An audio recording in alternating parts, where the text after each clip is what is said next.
I'm going to call the study session to order. First up is public comment. Do we have any public comment? I missed you guys. I missed you too. I missed you. It was a new face back there. I think we're all like, wait, who's that? But welcome back, Gary. Okay, so seeing no public comment, we'll go ahead and open the floor for a roundtable discussion amongst council members. Did anyone have anything that they would like to speak to this evening? I've got a couple things, but I'll open it for anybody else that has anything. Mike, did you have anything? Okay. Dave, you want to? Sure. Otherwise, I could, okay. Yeah. So I was wondering if the council would be generally supportive of the idea of having the HDC form basically a study of processes and looking to define a purpose for the HDC and some guiding principles that can help create the stage for reform.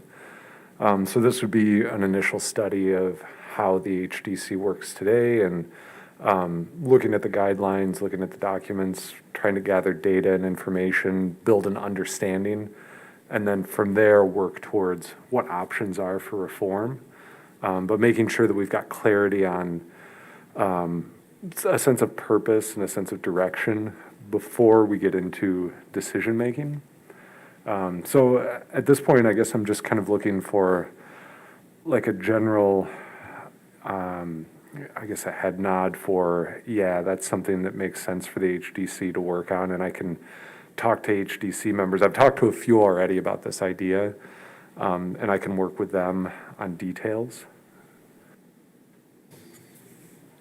So for our newer council members, I know, Bill, you were involved with some of those discussions about HDC. Mike, we had been brought forth from HDC a recommendation to have staff look into dissolving the HDC in our historic districts. So we had an ordinance that came up, and the ordinance passage failed. So we just kind of, after months and actually years of discussion of some reform for the HDC, it just kind of stopped at a couple meetings ago. So I know that there's a couple council members that are still very invested and involved in seeing some of that reform.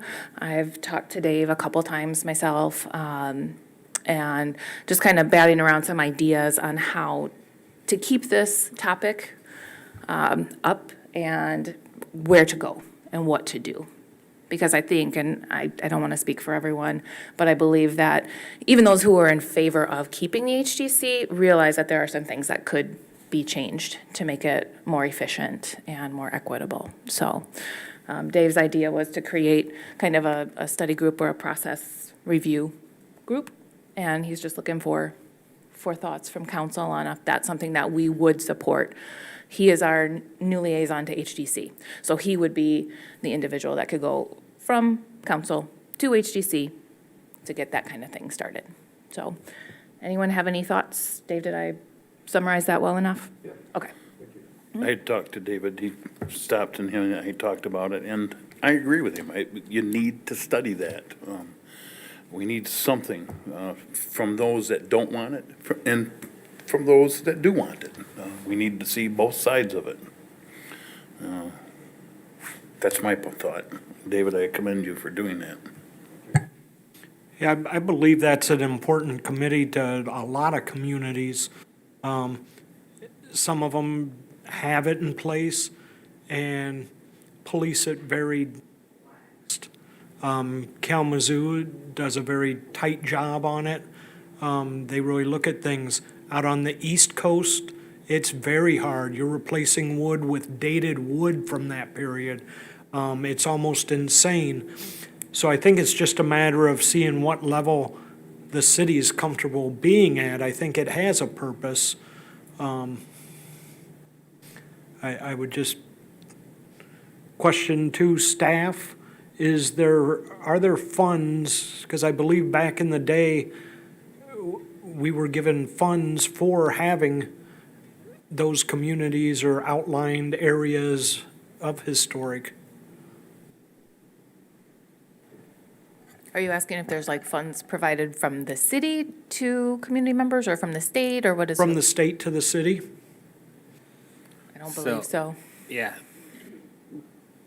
The quick answer and the correct answer is there's not a certain select of funds, but as a certified local government, which we are, we can apply for grants and go through a grant process that only certified local governments can apply for. And not every city that has an HDC is a certified local government.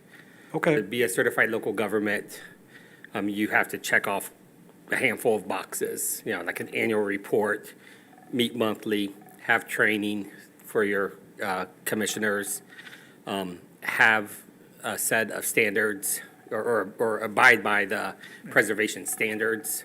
You can't just ignore the preservation standards, that kind of stuff. And what's his name? Alan Higgins reached out to me over the weekend and said, hey, if you want me to come to Allegan, I'm willing to come in Allegan and talk. And I said, I haven't responded to him this time. It was over the weekend. But I was going to wait for a direction from the HDC and, this council on how they wanted to proceed since the vote. do we currently only look over exterior improvements or interior and exterior? You can only look over exterior. Okay, I mean, at the last HDC meeting, as I, presented to council, or maybe Rachel was still here and presented it, but at their November meeting, they approved 4 new vinyl windows on a house on Trowbridge North. So there were existing wood windows, and instead of restoring them, which is what the standards say you should do, the HDC approved replacement. So, Peter?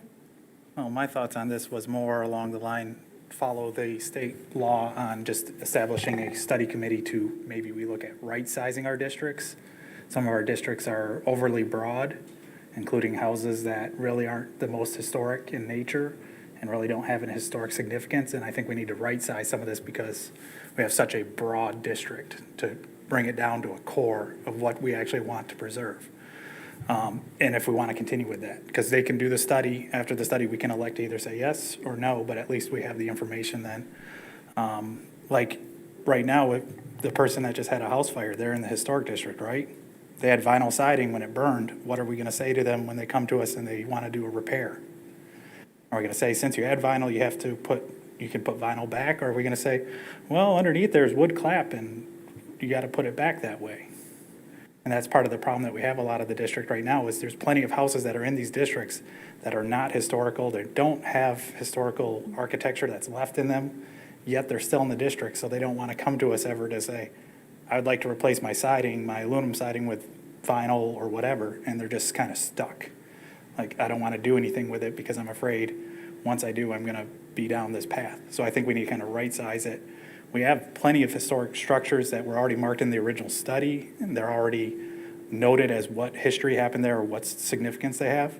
I think we should have a committee that studies that, same as the original, and just goes, were we overly broad in our original and we just included way too much? Because what is it, like 438 structures? 438 houses are in our district, and how many total homes are in the city? 1,500, 2,000? I'm trying to think. Yeah, it's about 1,500 residential structures.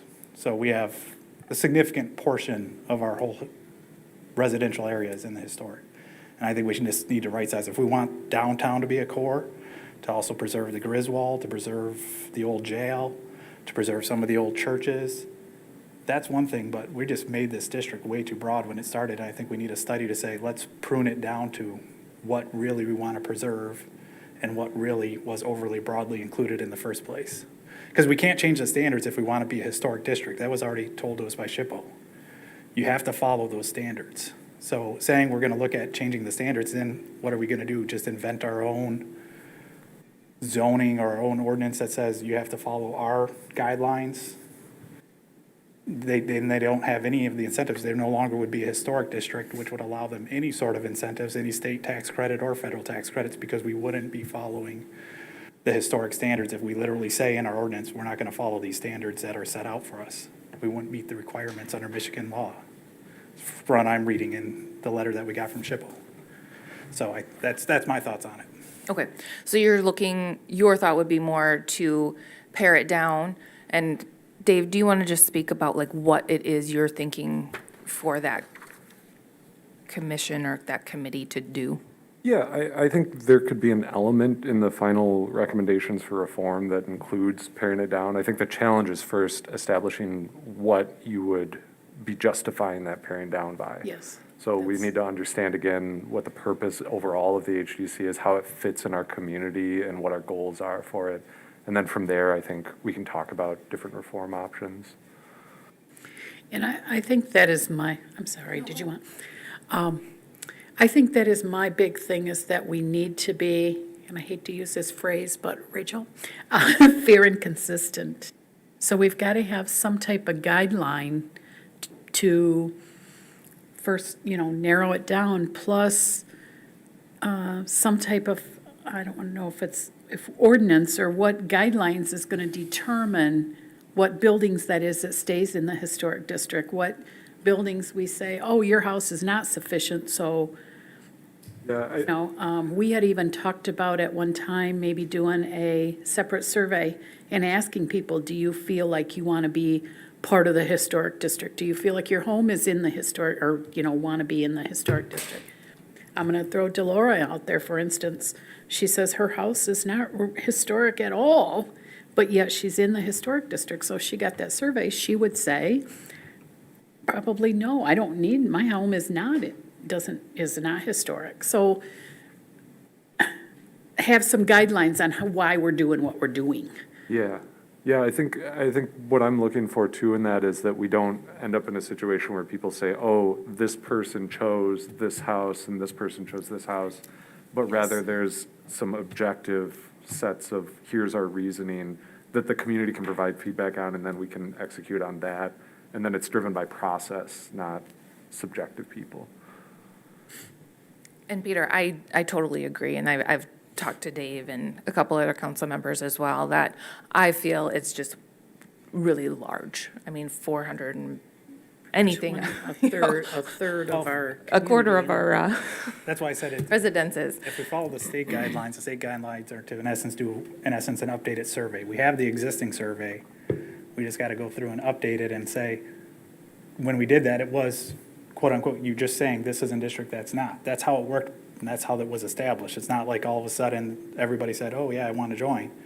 It was established that way by a survey. The city council approved what they thought that the district should be, and that's pretty much what it comes down to. Now, if we want to have some community feedback on certain districts, and they say, well, we really don't want to be in the district, because there's a couple districts, if you go through them and actually look to see what ones are starred and which ones are, what is it? There's two different things in the survey where they mark the actual house with either a star or a P, and then they give a little bit of information about those in our survey that we had in 1984.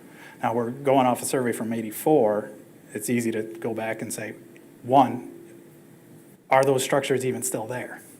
Have some of these structures been raised? Do we want to just include in the districts just the ones that are of historical significance? To say, we want to, because that's kind of the core of the historic district, is normally you want to preserve the history. So if there's no history there and the architecture is nothing anymore because the house is completely not that anymore because it got torn down long ago and rebuilt, but they're still in the district like you, and we now know anything over 50 years, we would just say, well, now you're in this historical, that we could hold you to the standards. I think we just need to pare it down, like we have, our neighborhood over here where the Delano is. We know that that's been very well maintained as historical. But we have some other neighborhoods that aren't, like up in Marshall.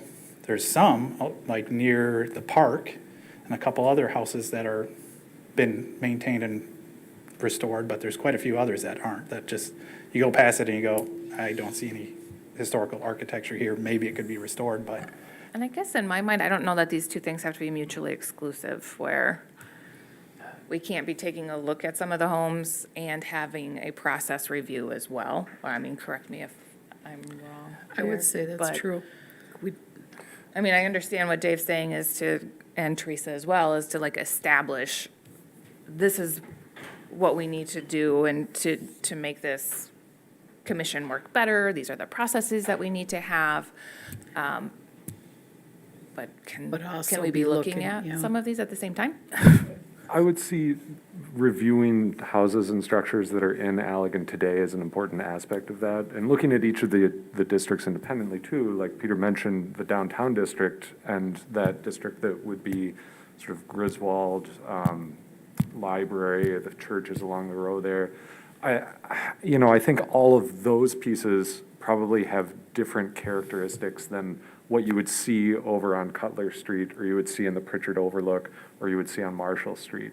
And I think understanding each of those districts and the important features of them, and starting to go down to which houses, what are the aspects of houses that we care about, that's an important step in getting to that point where we can start to say, okay, maybe these houses are the ones that we really want to preserve, and these other houses, all of the houses are already in the National Registry, and I think if we were to talk about removing homes from the National Registry, I think that would probably be quicker of a move than we probably should jump to. But I think it's definitely relevant for us to talk about our local ordinance and our local drawn historic districts and where we want to enforce these preservation rules within those districts. Does that make sense? There's the National Registry, and then there's our local historic districts, and those are two separate topics. Yeah, the National Registry is a separate than the Historic Preservation District is a preservation district. But yeah, I was just going through to try to look through the properties, because when you go through the 116-page survey, they talk about how they established that survey, what some of their criteria were, and that's where I'd say that's kind of a leaping off point. How did they do this initially, and what adjustments do we want to make as a community to it?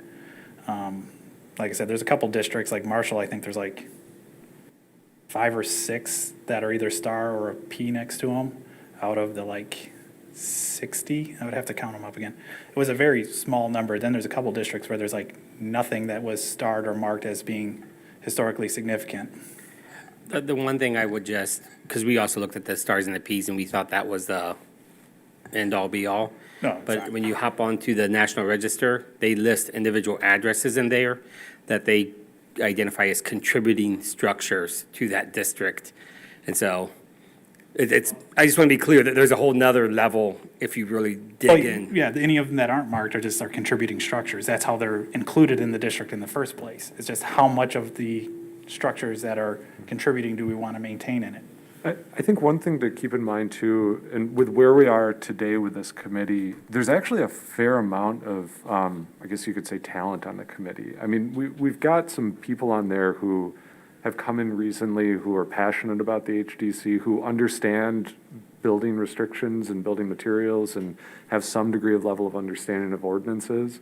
And I think letting that committee do this study work and letting it evolve within that committee the way that it will, I think that will help give guidance and credence to whatever comes out of that committee to help drive those reforms later. This isn't going to be a quick process. I'm stepping back from a lot of assumptions and conclusions that I'd made with my experience with the HDC over the last couple of years, and trying not to bring in my own opinion on what this should be, and letting the HDC provide that leadership, letting leadership come out of the HDC so that it's driven by that committee and that committee's relationship with the community. So Dave, are you thinking this would be a project for the HDC committee, or are you thinking form a subcommittee? I think the challenge with expecting it to happen within the normal HDC meetings the ones that I attended for a year and then the ones that I've been to since, what I notice is that the business of the HDC regular meeting is to review applications and decide if they're going to be approved or not. And I think that can be a process where people have those discussions about particular homes and they express their values and they defend their values. And I think to ask that committee to then suddenly make a shift to being open about change and different ideas and having opposing viewpoints, I think that's a challenge for a committee like that. I would certainly invite everyone who's on the HDC to be part of this study committee. I'd want to make sure that folks who do choose to join the study committee are committed to it, who really want to dig into and understand and take the time to deliberate in really intentional ways. Because it is a commitment. And if there are folks who just want to be on there to review applications and that's all they want to be doing, then that's fine. But yeah, it may be the whole HDC, it may be a subcommittee of the HDC, but it would be, for now, owned by the HDC. I think to Peter's point earlier, at some point, we're going to have to, if we want to reduce the size of these districts, we're going to have to, as a council, assign a study committee that comes up with a report that's shown to the public, and the public has a chance to give feedback on it. That's the part, if we're really going to make that change, we've got to do first. Did you have something else, Teresa? Go ahead. Oh, I was just going to say, so council, how would we like Dave as our liaison to, and staff who creates like agendas and things like that to move forward with this discussion? Are we in support of having a subcommittee or the HDC look at their processes and then get to a point where they are looking at properties? This is a conversation we want them to have. They're supposed to anyways. If I remember right, What's that? I think they're supposed to. I would in our- yield to staff to supervise it and move forward with. One thing I'd caution about, saying staff is going to supervise it, it's important that, I think we need to be cautious not to have the authority in that conversation come just from staff. I think the HDC itself ought to be the authority in that conversation. So I just want to be careful when we say staff's going to supervise those discussions. I want to be careful with how we treat that for this HDC subcommittee. Does that make sense? Very much so, but I think there's things that go on behind the scene or could be had behind the scene that staff should definitely fill in if you're potentially eliminating or adding to keep moving forward so that Allegan has the best potential for receiving any outside funds and maintaining the beauty of the city at the same time. And again, this will be done in a very slow and deliberate way, so we won't be jumping right to changes. We won't be talking about reform in the first meeting, probably not the second meeting, probably not the third meeting. I don't know when we'll get to reform, but before we get to any actions being taken, that's when I would come back to staff, and I would likely come back to council with some report of here's where we are and here are reform actions that we're starting to consider. So it's really in those first phases of just why do we have an HDC? Where's the community at with this? What do we have today? And really getting a good understanding of that. And then from there, once we've got that good understanding and some consensus in the HDC, I think that's when we'll start to talk about reform, and that's when. So that doesn't sound like a subcommittee. It sounds like the actual committee needs to define itself and make sure that you're within what you believe you're doing. Correct, yeah, and that's why I would invite everyone on the committee. Again, I don't want to keep doing what we've been doing for 2 years, where we talk about how we need to reform, but everybody's so tired by the end of the HDC meeting, and they're so entrenched in their own values that it's hard to get that conversation really going.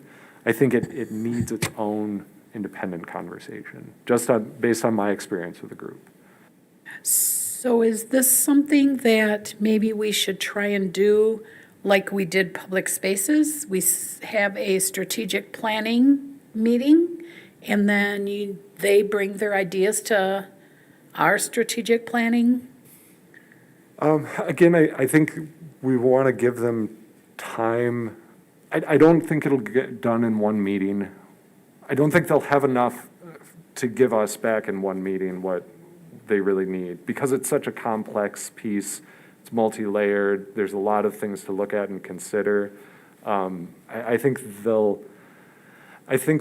expectation should probably be in the next 3 to 6 months, you see some report. And I would come back with some report that says, here's what the HDC's found, here's the general direction we're moving. Maybe from there, we talk about getting that out to the community and getting community feedback. Maybe from there, we talk about, okay, we're at a point where we're ready to move into reform. I just don't know how quickly it'll move or where we'll be in 3 to 6 months. But I think checking back in 3 to 6 months is a good So you are milestone. talking about the whole HDC committee, though? I You are wouldn't- not talking about a subcommittee? I would invite the whole HDC committee into this conversation. Yeah, we can call it the HDC committee. I will talk to them about what the best format is to have that conversation. And maybe that's just where we start, honestly, Dave, is that you attend the meeting and see what people are thinking, if this is an idea that they're willing to move forward with. I mean, it's something, I know that council, this is a topic that needs to be addressed. We had a lot of public comment, pro and con, and I don't think it should just be kind of swept under the rug. It needs to be addressed, and so I'm fine, personally. You take that to HDC, your thoughts, your ideas, see how they're feeling. Let us know what maybe that committee is going to look like, if it is the whole HDC and it's added as an agenda item at your meetings, or whether it's a subcommittee that meets separately. I mean, is that sound okay to everybody? Just trying to wrap it up a little bit and give some direction. I don't know, I think it's just kind of going around the wheel on it. It's, if we want to shrink the districts, then let's just do a new survey and be done with it, because during that survey, they're going to determine what they're going to look at for being included in the district. Is that the Because we're only not- issue that you have though, Peter, is that the districts are too large, or do I you think feel like they're too the large. committee is not? Well, doing a committee like that, what are they going to tell us? What are they coming up with? Because we can't change the historic standards. So what are they going to tell us? Well, Currently, we're not following the historic standards because we're allowing things like vinyl windows and vinyl siding and things like that. So if we want to get away from that on certain structures, then let's make our districts right-sized. So I think like trying to change like the standards, that doesn't work, because then you're no longer a historic district, and then I would just vote for getting rid of all of Chapter 13 and be done with it. If we want to have a core of historic buildings and historic structures we want to maintain, let's do the updated survey, which is actually part of that committee's job anyways. That's already in what that committee's supposed to be doing. Well, in allowing different materials, you keep going back to vinyl. Vinyl, there's a whole book of vinyl products by LP. When you're in a historic district, they sell Yeah. vinyl that you don't have to maintain, that looks like the old. There's page after page of vinyl. Windows, vinyl windows are not excluded from historic. The look of the window, the number of lights in them, the size of the frame, all that's determined into the look of the building and not actually the material. Correct, but a lot of times the committee goes back to, because it goes back to these material questions, because it says you should use original materials per the federal That's- Yeah, standard. and I talked to Dave about that too. And It's I'm open for fine with interpretation. adjusting materials, and if we want to say the committee's fine with adjusting materials as long as they're still historical looking in nature, because it also allows for that in the state code to say, you can take in account the cost of the materials and the cost of doing it. If it's exorbitant to the homeowner, that's all things that can be accounted for, and you can just say, sorry, we're going to allow you to do cement board because it looks the same as clapboard, and we understand you want to do it because you want long-term and you're sick of painting your house every 10 years because paint doesn't stick to it, and it would cost you a fortune to maintain it. I'm fine with allowing them to do those things. It doesn't really bug me that much that they're doing it, to be honest. But I just don't like the inconsistency that when we get when that committee changes composite, they change and all of a sudden they start going down to the hardcore path of it has to look and it has to be these materials. So if we want to say you have to account for that and say, well, it's a historical hardship, that's part of the things. And I'm fine with that. But I think our districts are just too big and it isn't really doing what it was supposed to do, which was economic. Part of it was economic preservation, so. So getting back, we need to be able to come together with some sort of a direction for our HDC liaison. I totally agree, Peter. I think they're too large. I've made that pretty clear at all the meetings. But do we want Dave just to go see what HDC is thinking, if that's even a process they are interested in getting involved with? I mean, obviously, like you said, the survey, I mean, that's something that they So are can I supposed to be doing. interject? Absolutely, please That's do. okay. I think there's validity to Dave's, I'm just gonna call it a recommendation. I've talked to several members of HDC too after, the vote that, failed 3-3, I would only, and I completely agree, first of all, thanks that, staff being involved is good, but I completely agree, staff does not need to be involved in this process. There are enough plates in the air or balls in the air or, pots that are boiling on our oven for us to deal with or stovetops for us to deal with. If there's a committee and a council member that wants to take the leadership and run with this, we just need to make sure we are abiding by open meeting acts.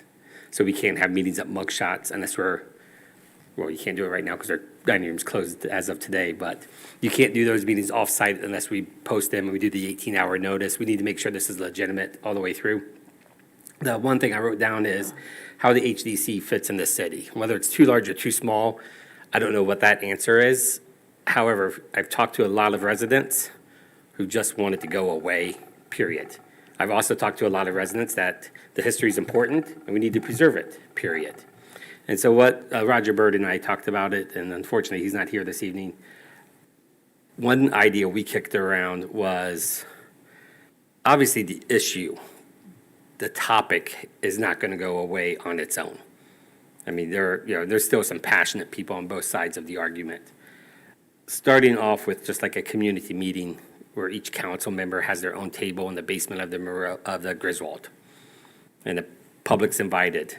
And for 15 minutes, it's a roundtable discussion with this council member. Then they can move to this one. And so council members can just hear firsthand from everybody, not just the people that are in our social circles. And then Dave or this committee can take that information and dive into, how does the HDC fit within the city? To go through a study process, which is, laid out in the ordinance or the state law is the way you do it, that's an expensive process. And the original study was funded partially by the U.S. government, Interior Department. And it looks like if Mr. Higgins from this SHPO is really passionate about saving Allegan's HDC, and Allegan specifically our certified local government status, because that's what he oversees, who knows? He might find the funding to fund that study. So, again, I think there's validity. I think it can be run by a group of residents. We will just be making sure we are dotting the i's and crossing the t's on the Open Meetings Act. But you don't need my voice in there. I have too much other stuff going on, and I'm not an expert on it, and I'll bring my own biases from other places I've worked. But I really think you need to engage the residents of the community or the residents of the historic district, and we can send letters to all of them again, let them know when the meeting's gonna be, and, invite them in and have conversations with them at that time. So we're really talking to people who this really affects. So that would be my, only input I'd put into this conversation. Thanks, Joel. Council? Bill, did you have a thought on that? No. No? Well, I agree with David. I know what he's trying to do. And I still think that Mr. Higgins should be, is that his name? Yeah. Should be in on any discussions that they have. I David would like wants him to to get come. everything set up first and then have him come in and talk with us. My understanding with replacing this historical commission is a nightmare from the things that you have to do. In order to you need to drop what we have and then get these other ones. You have to go through all the mess that we've gone through already, all to start all over again. You're basically starting with a clean slate. That's my understanding. That's why you need that man to come down here and talk to the historical commission. And I absolutely agree with you there, Bill. I mean, I've mentioned to Dave too that I think, and whenever that happens, I don't know, but I do think that SHPO should come in and at least meet with the HDC, if not, be at a community meeting and kind of go through things and then have a roundtable after. I don't know how that looks exactly, but I think that we need some guidance from them as well.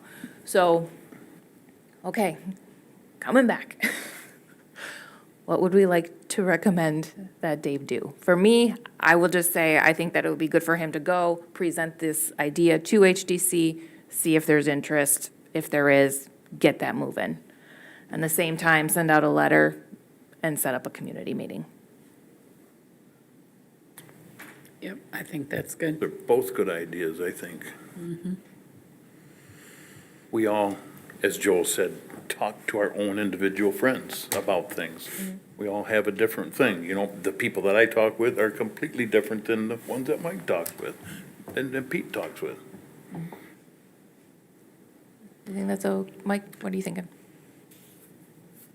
I'd keep working with HTC and bring it to us. Dave, is that helpful?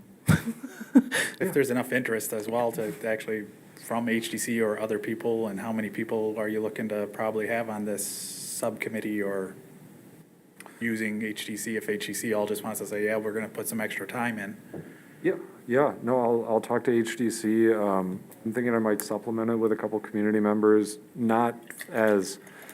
probably not as like, I mean, this committee wouldn't be a voting committee necessarily, but more just to facilitate good discussion.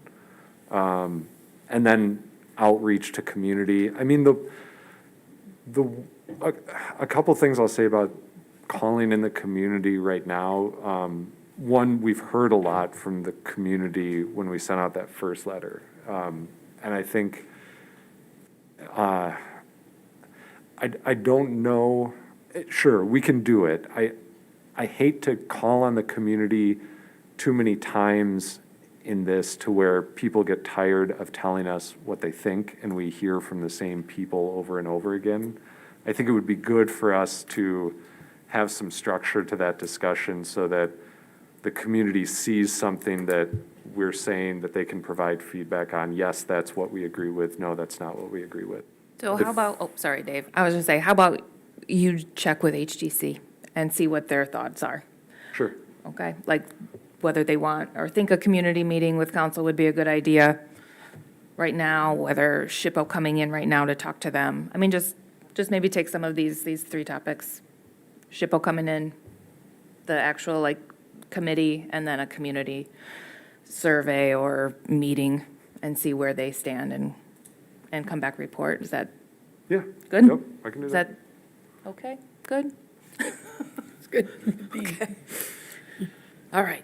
Delora, I thought of what I had forgotten. Oh, yeah, definitely, Mike. Are the new constable questions, have those all been answered for yourself and staff? I believe so, yes. Okay. I will be meeting with Teresa and Jay Gibson and the constable tomorrow, actually, so. Okay. And then we'll see where we move forward from there. So I did hear from everybody, except Peter, I think, so. If you have any thoughts, Peter, get back with me, okay? Okay. And then I had a couple of things real quick, and one of those is our commissions and our committees. We just went through that assignment process, and I'll be honest, I don't really like the way that we do that. I know in the last couple of years since I've been on council, we have removed a couple seats from a couple of the commissions, so there are not enough spaces for all council members on regularly meeting commissions. I also know that I don't think a year personally is enough time to really get acclimated and know how a committee works and to be able to give good feedback. So if you would just kind of keep that in your mind, so when we have strategic planning, it's something we can talk about to see if there's a better way. I know for these assignments, Mike, I assigned you to the wellhead that meets quarterly, and you may not even be able to attend, and Bill, you had some, scheduling conflicts as well, so. Yeah, so just something to. So if you could just think about it, I know we touched a little bit on it last year too, but I would kind of like to see this altered a little bit. So, okay. And then ordinances, this is for staff real quick. We've talked frequently about, oh, we see this ordinance, this needs to be updated. How does that actually happen? And who does that? And when? Sure. Very quickly, if it's a zoning ordinance, that all goes through the planning commission per the state Planning Enabling Act. So land use regulation. If it's an administrative ordinance, which is in our code of ordinances, such as blight and so forth, that all goes through city council. All of our ordinances are a two-step process at the council level. So the first part is a first reading of the ordinance and scheduling of a public hearing. And then the next meeting, you have the public hearing and you take action on the ordinance. So if you really don't like an ordinance, kill it at the first reading. Do not schedule a public hearing and a second reading. Because when you schedule a public hearing and a second reading, that sends the message to staff, we like it, we're ready to go.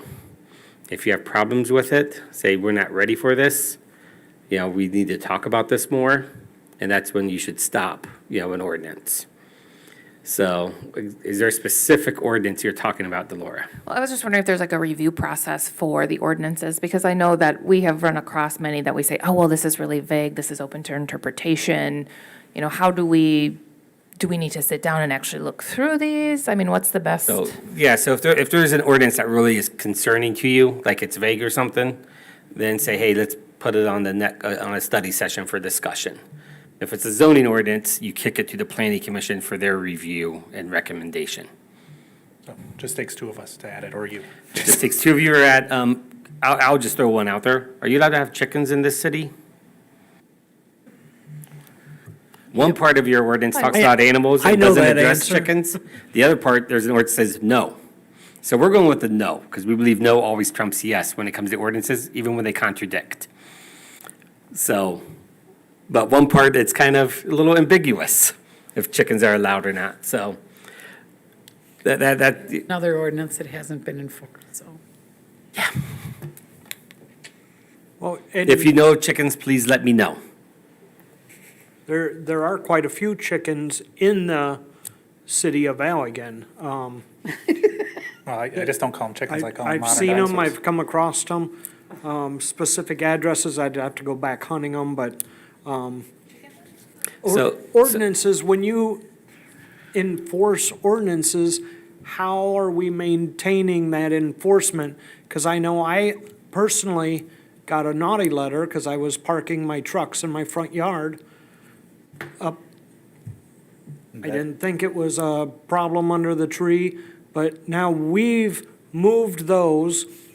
We've added a driveway in there, so I've paid $2,500 to get that done because we were able to do it. A homeowner doing it, you could probably double that number, so I look up and down my street and I could probably name off 10 other yards that I drive by on a daily basis, and there's a car parked in the front yard. And so I want to know, how are we maintaining fairness? Sure. Are we hitting everybody or just select, or how? Yeah, so I'm going to start with our ordinance enforcement system occurs two ways. First, it's complaint-driven, primarily complaint-driven. Neighbor A calls on neighbor B and says neighbor B has a bunch of junk in their backyard. We go investigate and then we work with that neighbor to get it cleaned up. Or when we're driving around the city, we identify it. We do not have, most recently, Parker identified chickens over on Herkimer. And not only chickens, but they put a stand out in the curb next to the street. Just like you see, nice little farm markets you see out in the countryside, selling eggs. And we're like, well, that really is a home occupation as well. So we've started the process, of identifying that. This afternoon, we just met with PCI and our police department on, blight enforcement. And we're going to start meeting monthly as a staff on our top properties. It's equitable. You bring it to our attention, we're going to start that process. Do we have repeat offenders? Yeah. When the police department first took over blight enforcement, there's a house on North Street. They were all high-fiving, Joel, we got that one cleaned up. I'm like, yeah, it was cleaned up in 17 in September, and it's cleaned up again in 19 in August. Frankie and his family just live that way. I know, you have some serious issues that you want us to address. It's going to be a little bit, from an organization, changing our DNA, how Allegan has always operated. It's going to be more, we're becoming a lot more aggressive on blight abatement. Before, it was constant warnings. We now, I looked at a bill last month, I think it was $3,000 we spent on cleaning a person's yard. And we're gonna put that on the taxes. And part of me is like, wow, that's horrible if I was a homeowner and I, didn't take care of my yard and the city's gonna charge me $3,000 to clean it.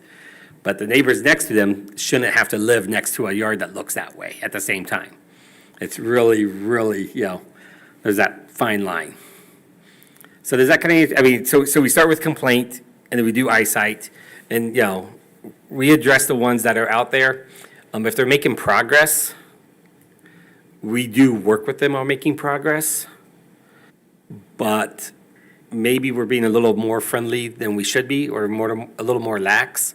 And that direction really has to come from council. If you want to hammer, I shouldn't use that word, if you want us to enforce the law as is, you have 10 days notice, you don't do it, then we may go on, and the may now becomes a Joel, you shall go on and abate them and add them to the taxes, then we can go ahead. I keep looking down at Tracy Stahl because she does the taxes for us. Then we will have to, change the way we do stuff. I have a question, Joe. Does anybody ever pay that when they get their taxes, or do they go up? They kind of have to. If they don't, their property gets foreclosed. So for taxes, and Tracy, unfortunately, we don't have a microphone down by, but the way the tax bills work is when we put them on their tax bill, if they don't pay us, each year the county makes us whole. If they don't pay their county taxes for 3 consecutive years, then it can go to tax foreclosure. And now I'm looking at Teresa for some reason. I don't know if she knows how the tax foreclosure works or not. I do not know. You're not in that part of the county finance, okay. Treasury clerk stuff, that kinda I'm good? not sure. Yeah, that's about how it goes. Yeah, that's pretty much how it goes. It does, because we have an arrangement with the county where they collect all of our delinquent personal property. They make us whole. Yeah, they make us whole, and then after the 3-year process, and if it goes to a tax sale, then the county might bill us back for it. Correct, which there's a is- caveat. After 3 years, if it goes through tax foreclosure, and the county does not make enough on the sale of that property to cover their wholeness, they cover as much as the county taxes that they could cover, and then they bill the city saying, we paid you for your back taxes, sorry, the property didn't get that much value, now you gotta pay us. When we do house demolitions in the city, I'm not sure if I'm using the correct word there, we pay to demolish the house, it's, $10,000, $15,000, we put that on their taxes. 3 years later, tax foreclosure, the city sells a vacant lot for, $5 or $10 or $100, or sells it back to a nonprofit or the city. We get billed back that, and we have to pay the county to make them whole. So the 2 most recent house demolitions we've done, we did not get made whole on those. Right, which is why when those, any improvements, at some point, I can't remember what year it was, we also did,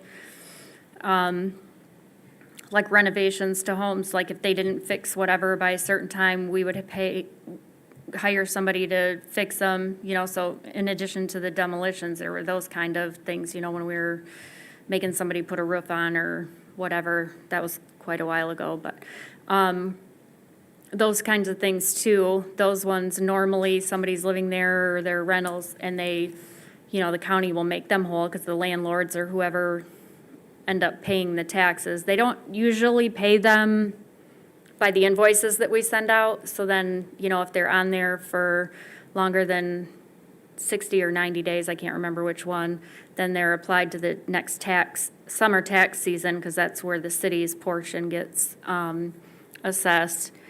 And then, if they go delinquent, they usually don't pay those. Some of the come in-house to pay them, but a lot of the mowing ones and things like that get paid, the demolition ones usually don't, and I try to make that known when we bring that purchase order to council, that we should get this back with taxes, but there's always that, 3 years down the road, they might bill us back. Did I answer your questions, gentlemen? Okay. I believe on the taxes, I thought they shortened it up to a 2-year process back about 10 years ago. Which But- part? I'm- A I'm 2-year not- process for what? For the taxes Foreclosure, you mean? to go into foreclosure. I think it's still I 3. believe it's 3. It's 3. To the best of our knowledge, it's still 3, Okay. unless it's a certain tax, but to the best of our knowledge, the property taxes is 3. Okay. So we will go ahead and move on down to an agenda item if there's nothing else for roundtable. Okay. So we've got a discussion about our ARPA fund requests. Staff? Yeah, so the mayor and I have decided to put this on the agenda, just to get council an opportunity to talk about things. You may recall that, through the American Rescue Plan, the city's going to receive $525,436. Of that money, we've already received our first half payment, which is $262,718. We'll get the second payment about 12 months from now in November of 2022. We are in no hurry to encumber or spend this money, so we don't have to make rash decisions right now. We have till December 31st, 2024 to encumber the money, and encumber means, lock it into a program, a project, and then we have to spend it by December 31st. So I just want to be very clear on that right now. You're not being rushed to, decide stuff. This really is supposed to be a general conversation. You will recall, so very quickly, the funding, though, can only go for 4 items. This isn't, slush funding that we can use on whatever we want to. There's 4 items. The first thing is to assist with negative economic impact on the community. That's a pretty broad subject, pretty broad category. So we can use it to assist nonprofits. We can, help households through energy improvements to their house, I suppose, or, home repair programs. We can do small businesses. We can replenish revenue loss and allocate that loss to government services. So they have a calculator where you enter your base year revenue, and then you add 4.1% to that for each of the next 3 or 4 years.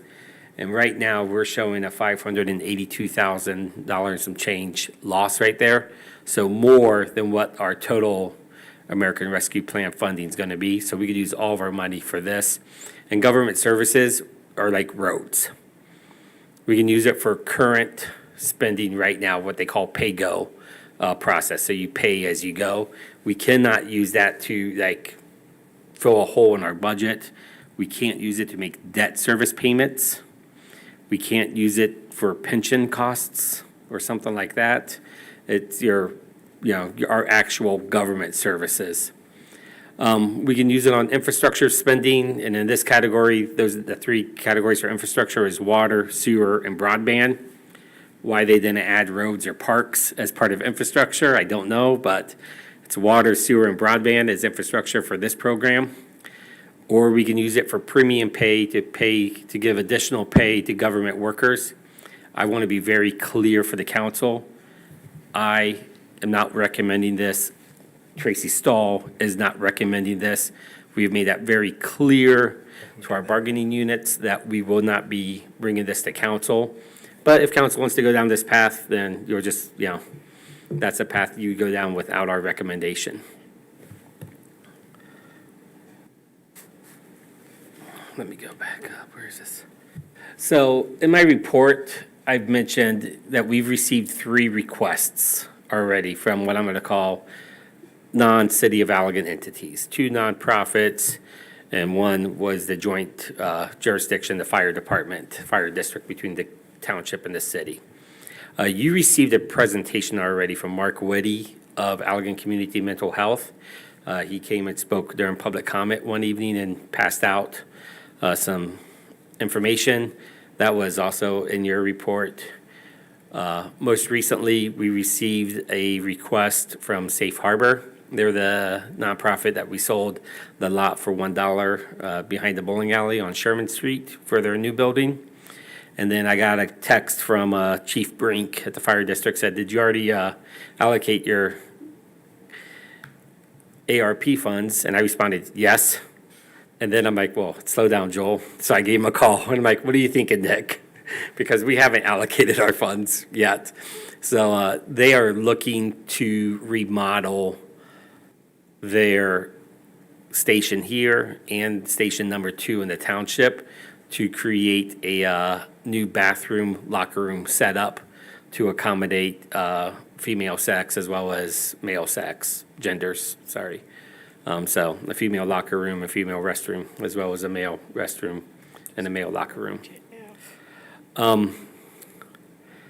We need to just start the general conversation with council on direction you think we should go. $525,000 is a lot of money. I'm not gonna, devalue that amount of money. However, when you look at our own capital improvement needs, they're great here in the city of Allegan themselves. And that lost revenue section is something, that we can use for pay-go for, our handful of road projects coming up. Or if we wanted to put them towards the water and sewer projects we got coming up. So, but the water and sewer fund is, has enough money in it.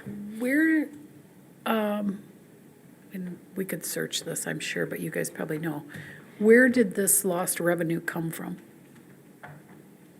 What, So the lost revenue is a pocket of, it's just what's, is it different departments, different things altogether? So what they did was take it off of our F-65, the annual report, after the auditors complete our audit and finish our financial statements. They create an F-65 report that gets sent over, uploaded to the state. They're taking it based on the breakdowns of that. It's not by department, it's basically by function or classification. I can't remember which one, but like property taxes, fines and forfeitures, bond proceeds, miscellaneous income. So they're grouping it together. It's not by Combination, department. However, I can, and so they set a base year in 2019.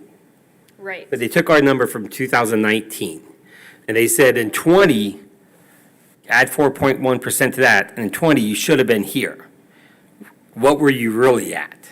And we said, well, this is Yeah, where we were there's at. this whole calculation that Okay. the state and GFOA or somebody has put together. There's been a couple different ones where you can plug your numbers in. So they got the base year, what they think it should be. Then we plug in our actual numbers, which I went through with Joel and showed him like where I'm getting all this information. There are certain things that they're allowing as revenue. What was it, Joel? Water, sewer, and I know the, like, bond proceeds, that doesn't count. as Utility rates revenue. don't count, so we backed out, our income from our sewer and utility. So they use the term lost revenue, and I can't tell you, our police department lost, this much in writing tickets. Yeah. Yeah, it's not that. Okay, It's okay. just, it's the phrasing they use, and it really is a calculation. It is, it's a very broad calculation, and they're just, using assumptions, and Just be happy they didn't compare it to 21, because with all the sale of houses at high numbers and the reassessments, it's probably not going to be the same. So in essence, they looked at, 4% increase, which would be normal inflation, and then they said, since you didn't see that in 20 versus 19, and 19 was a booming year, this is our loss.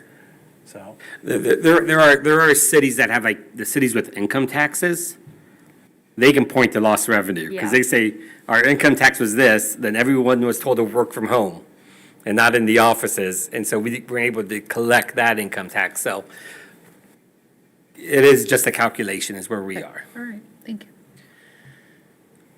So council, Joel and I had talked about this, and I'd asked to have it on the agenda, because with these requests that we've had, we need to determine whether we're going to use these funds to, in response to these requests, or if this is funds that the city needs to keep for our own projects and our own revenue loss. So, And, yeah, and in my opinion, the calculation that we've done, we have lost more than we're gonna get based on that broad calculation. So, it is lost revenue for us. And, I would hope that we would put it towards the things that the city needs to pay for. thanks, And Tracy. that's what I would agree upon too, is that the city needs to keep the money and use it ourselves, and not to be greedy and not to want to not help nonprofit organizations, but, the city is, the city is always trying to drum up money for some project that we have going, so to give it away, I think is wrong. Thanks, Teresa. Peter, did you have something? My thoughts on it are, community mental health, I think it's great they're gonna build whatever they're gonna build, but that took away a large tax revenue for the city that's gonna be there forever, never getting taxes again. What is it, like $10,000 a year? So we are contributing to that, I feel like, the city's already contributing. The safe harbor, we gave them a property for $1. We have a lot of capital improvement and capital projects that are going on that are where we've already talked about a lack of funding and capability to do it. So currently, I wouldn't look to spend it on any of those currently. I'd rather, we have plenty of time to wait and see where we're gonna have to fill holes. Because I think we're gonna have to fill holes. Okay, thanks, Peter. Mike, do you have any thoughts? Keeping it in-house for Allegan issues it'd probably be preferred by myself, but, a little bit of help to some of the other organizations, I can see that also. Dave, what do you think? Well, I'd like to stay true to the spirit of the money and that it was intended for relief of issues created by COVID. And, it's easy for me to see the connection of the demand for mental health services and the demand for child abuse services. And it's harder for me to get to where roads were impacted by COVID. And I think there's also going to be a lot of infrastructure funding. I'm not saying that Allegan Mental Health and Safe Harbor are the right place to put it, but I'd want to see some consideration for this money going to a program that is directed towards some sort of relief of the impact of COVID. Just that it's earmarked to the right place. And I don't know what that is. There's mentions of small business programs in here. I don't know that we've got a good enough place in the community for that to be facilitated. I don't know what programs would be available within the city of Allegan to create economic development for small businesses. I'd like to see a little more creativity and direction or purpose to where that money gets allocated than just sort of, filling gaps in infrastructure. If there's a specific infrastructure need that is related to some sort of COVID issue, then I think that would be ideal. Thank you. Bill? Being that it's for lost revenue, I don't know where the COVID part comes into. I've been running a business for years and I have lost revenue. The part with reading through all of this, the mental health, they have overruns. My understanding is something's gonna cost me more, I cut back. That's my thought with them. Safe Harbor, I agree with Peter, who said we gave them a lot for $1. I have to be kind of careful because they're very good customers of mine also, so, but that's my feeling, so. So you're leaning towards keeping the funds for the city? Leaning to be Scrooge McDuck, yes. Okay. But Okay. And I will say that's where I'm leaning as well, because it is lost revenue. We do have some major water and sewer issues coming up, and granted, the infrastructure bill did pass, but we'll see what that looks like and when we would be able to get that. Having worked at mental health, I've got some thoughts. I'm not sure why they're consolidating to that building, but that's just me personally. So, yeah. So it kind of looks like, Joel, we're overall leaning towards. I have one other thing. Can we Yeah, go go ahead, back a Peter. slide or two? And household. So the only other one that I could possibly consider is any blight or issues with houses that are in disrepair. It sounds like if they're in disrepair because of loss of work, because of COVID, reasonably, we could spend it on some of that for some of the blight abatement if we wanted to. But that's just one possibility. It's not, we've been talking about blight abatement and all that. And so there is possibility of using it there, but it's just something to consider. We don't have to decide today, because as you said, it's not till 2024. We are in no hurry, but it's something good for you guys to talk amongst yourselves.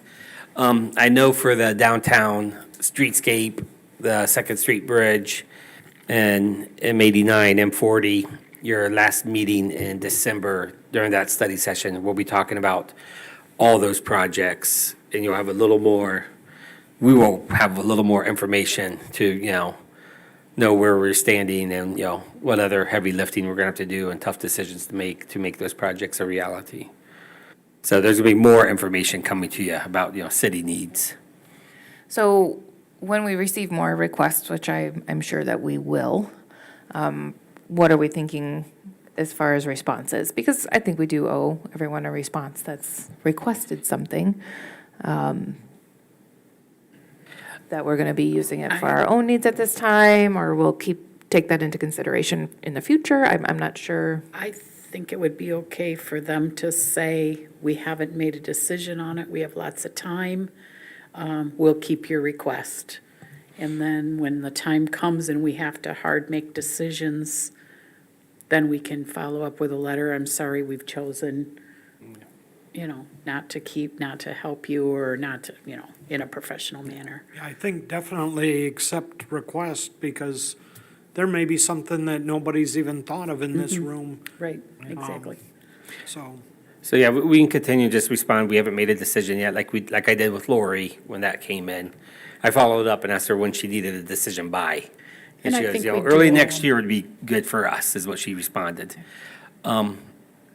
I believe all the units of government in Allegan County accepted their money. So not one said no. I would encourage the nonprofits to reach out to the governments that don't provide other services to see if they could, provide those services. So. Thank you. Anything else on this topic? Just, we don't want to be like, what is it, the county in Flint, that Flint's in, that decided to give themselves all bonuses on the county commission? That was in the news, out of their ARPA Oh, funds. yeah, well, So I'm gonna go back to number 4, the second bullet point for you, Peter. Just so you're very clear where Joel and I feels I know about I any can't of this get any stuff. more. My meeting's $25 and that's it, but the commission, yeah, they did some naughty things, and I don't want to see any of that going around, and I'd say we have time to think about it, and just, if do you really people. think we're like that? No, but I'm just saying that's what some people could think, so it's like, no, we're not doing that. What we're doing is we're waiting, if you have a proposal, send it in to us, and maybe if it's something good that we hadn't thought of, we'll consider it. Everything's under consideration still. Okay. Okay, thank you, guys. So next we have a review of the October 2021 Revenue and Expenditure Report. Did anyone have any questions for Tracy? Thank you again for providing this, appreciate it. No problem. I will just add on that one that I did have the audit adjustments in, so if you compare this report to a prior report, there may be a few differences for the year end for June 30th, 2021, because I got the audit adjusted and the year end closed out, so, but that's just a little note. Thank you. Anyone have any questions, comments, concerns? No? Okay. So next we have a review of our council agenda. I do know that we need to make an amendment to the agenda under 11F. we need to adopt a resolution 21.29. So we will need to get a motion to amend. And also, as you've probably noticed, Councilmember Byrd is not in this evening. He is on his way to celebrate the holiday, so we will need to excuse him from tonight's meeting.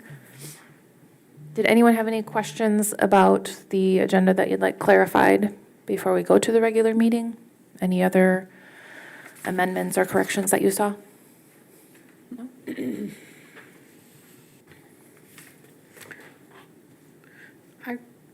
I just Go want ahead, to Teresa. ask Joel, the AP that was in there for the Perigo payoff, that was the final, good.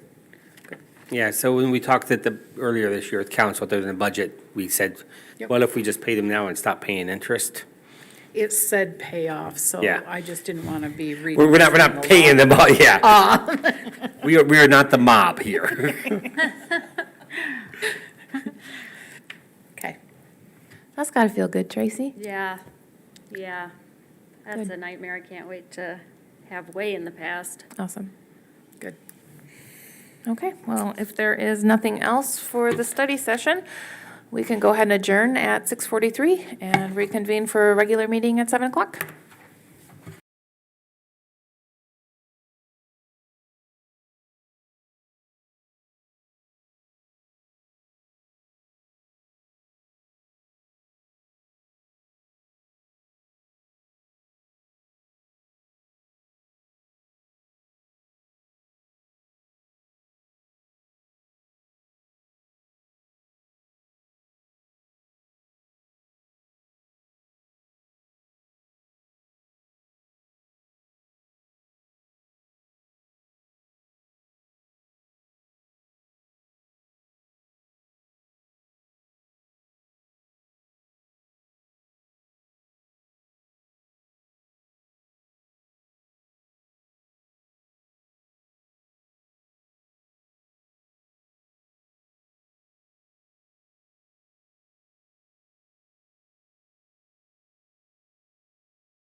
Clock, so I'm going to go ahead and call the regular session to order. Could we get a roll call, please, Michaela? Councilmember Zeter, Seated? Councilmember Byrd, Councilmember Hands, Present. Councilmember Redding, Here? Councilmember Morgan, Here.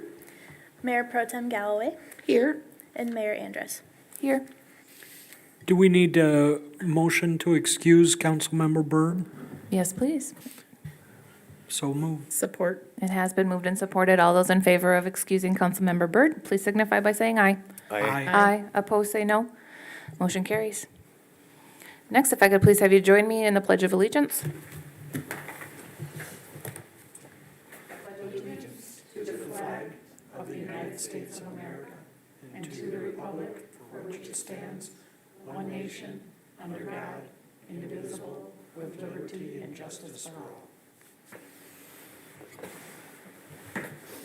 Thank you.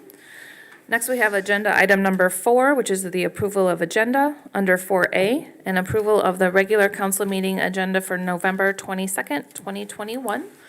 I am going to make a motion to amend our agenda this evening to add agenda item 11F.4, which is to adopt a resolution 21.29, which is an IFE for Advanced Architectural Products LLC. Good. Support. Thank you, Dave. All those in favor, please signify by saying aye. Aye. Opposed, say no.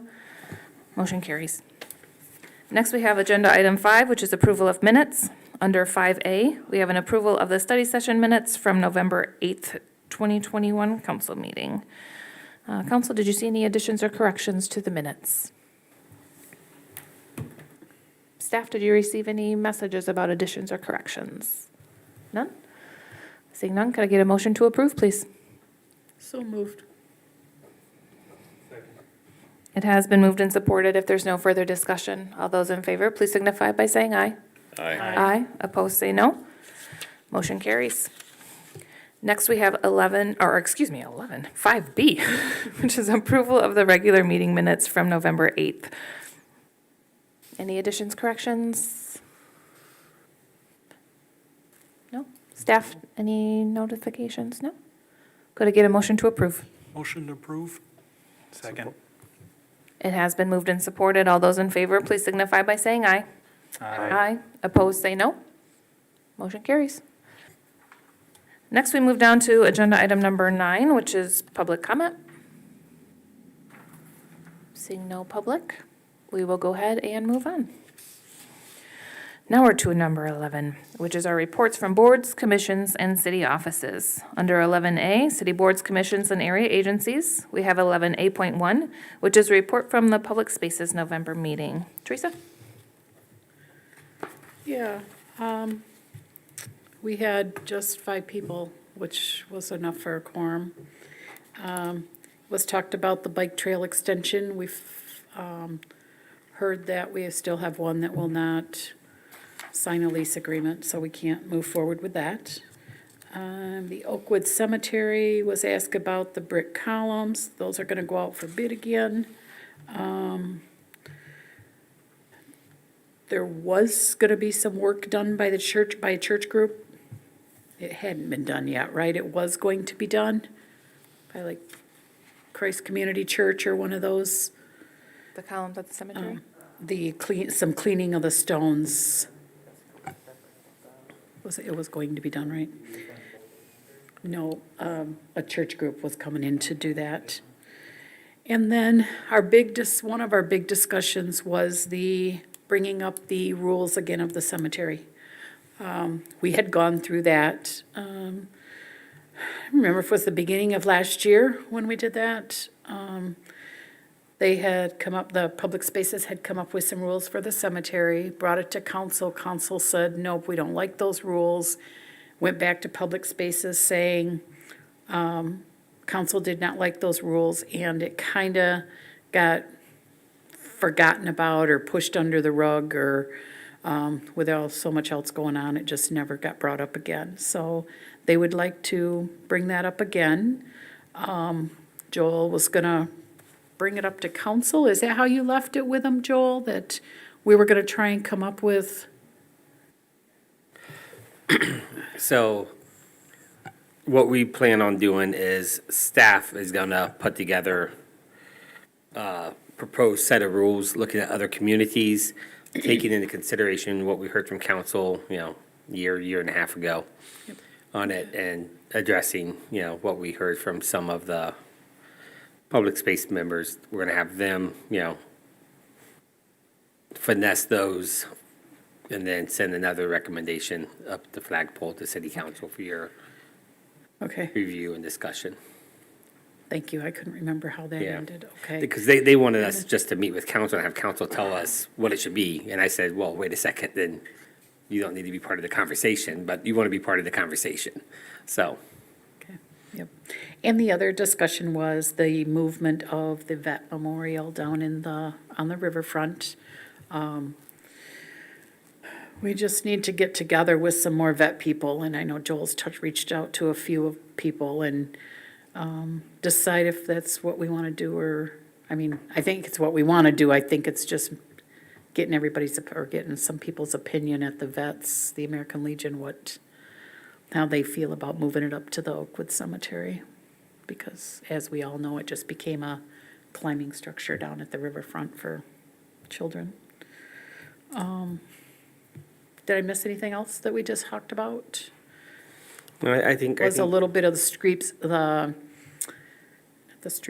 plan. Yeah, we talked a little bit about the that we went- streetscape that was in the Yeah, minutes. showed us nice pictures of that, and that was about it. Joel, your outing, last time to go Kalamazoo to look at furniture, how did that turn out? That went really well. It was myself, Mark Heather, he's on the DDA, and also Public Spaces representative. And then Judy McCall and Rosie Hunter were the other two, what I call, Public Spaces representatives / citizens that joined us. Sorry, Parker. We have two people from Abin Marsh, Tony, who's always around, and then Karen Berzak, the landscape architect, and really has she's the professional when it comes to landscape design. She was there, and then my wife joined just because we spent the whole day in Kalamazoo afterwards. Got to touch stuff, got to sit on stuff, Judy, Mark, Rosie, they all kind of came to consensus on the direction they think we should go. We asked for more specifications on those products with the streetscape design. The infrastructure beneath the street, so the storm, the sewer, and the water is all engineered. The dimensions of the street have all been established, and now they're at the part where they're, placing where benches and trash cans and recycling receptacles and light poles go right now. So we hopefully will have something to council at the beginning of the year for your, reaction for that process. But it was, it was a good day. It was Veterans Day. I had to miss the Veterans ceremony down here on the riverfront, which is a shame. It's the first one I missed in Allegan, but it was the only time it worked to go tour the sites down there in Kalamazoo. Thank you. Thanks for the question, Mike. I'm glad that you had some representatives from Public Spaces. That's great. That was very helpful. Yeah, And absolutely. hands-on. And come here and touch this and pull my arm this way. For a while there, I feel like we were on a field trip, and we were on a field trip, so that was really, really good. Very cool. Okay, next up, we have 11A.2, which is a report from the Planning Commission November meeting. Councilmember Burt is not here, and unfortunately, I was absent for that meeting. Joel, could you give us an update? Sure, so there's no actionable items, so no site plans, no, zoning ordinances. They spent quite a time talking about the master plan, specifically looking at the types of land uses that could or should be allowed in the R1 zone district. The master plan is really about 90% complete.